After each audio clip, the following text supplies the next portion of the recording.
हमारे शास्त्रों में जिस तरह से देव यज्ञ और पितृ यज्ञ अर्थात हव्य और कव्य दो प्रकार के यज्ञ बताए गए हैं। तो पितृ यज्ञ आश्विन मास में श्राद्ध रूप में आता है या 15 दिन का पक्ष रहता है। तो यह पक्ष 7 सितंबर से प्रारंभ हो रहा है, जो कि पूर्णिमा से प्रारंभ होकर और अमावस तक चलता है। दिवंगत आत्माओं की जो मृत्यु तिथियां हैं उनमें उनका श्राद्ध इस पक्ष की तिथियों में किया जाता है।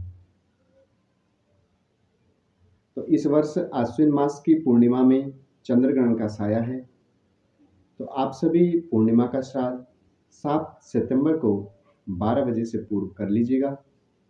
प्रतिपदा का श्राद्ध 8 सितंबर को रहेगा और द्वितीया का श्राद्ध 9 सितंबर को रहेगा।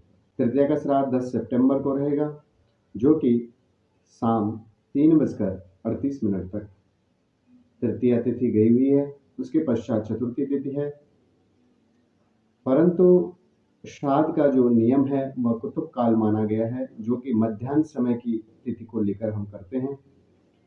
चतुर्थी का श्राद्ध 11 सितंबर को रहेगा, जो कि दिन में 12:46 तक रहेगा। उसके उपरांत पंचमी का श्राद्ध है। पंचमी का श्राद्ध 12 सितंबर को रहेगा। पंचमी तिथि 9:59 तक रहेगी। उसके पश्चात षष्ठी तिथि का प्रारंभ हो जाएगा। षष्ठी तिथि 13 सितंबर को सुबह 7:23 तक रहेगी। उसके पश्चात सप्तमी तिथि, पंचांग के अनुसार सप्तमी तिथि क्षय हो चुकी है, तो यह क्षय तिथि मानी जाएगी। वहीं अष्टमी तिथि का श्राद्ध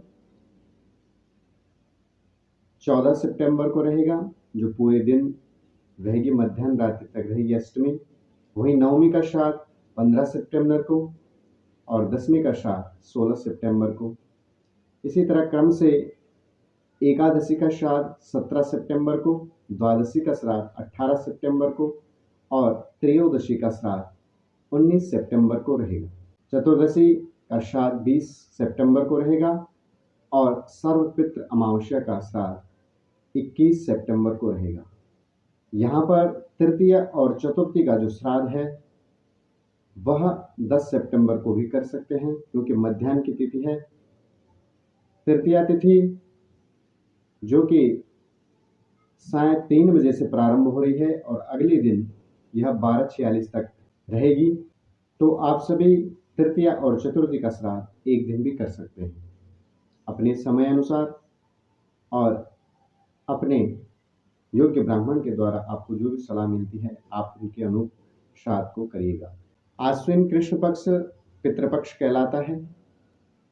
यहाँ पर पितरों के निमित्त किया जाने वाला प्रायः सभी श्राद्ध कर्म पार्वण श्राद्ध कहलाता है।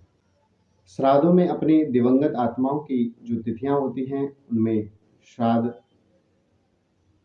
तर्पण, पिंडदान और दान प्रायः जो भी करता है उसके पितृ संतृप्त होकर आशीर्वाद देते हैं और उसके कुल में दीर्घायु, यश और वैभव को प्रदान करवाते हैं। तो आप सभी इस पक्ष में अपने पितरों के निमित्त श्राद्ध कर सकते हैं। उपरोक्त बताई गई तिथियों के अनुसार आप मध्याह्न काल में श्राद्ध कर्म में अन्नदान, पिंडदान और वस्त्रादि आभूषण दान कर सकते हैं।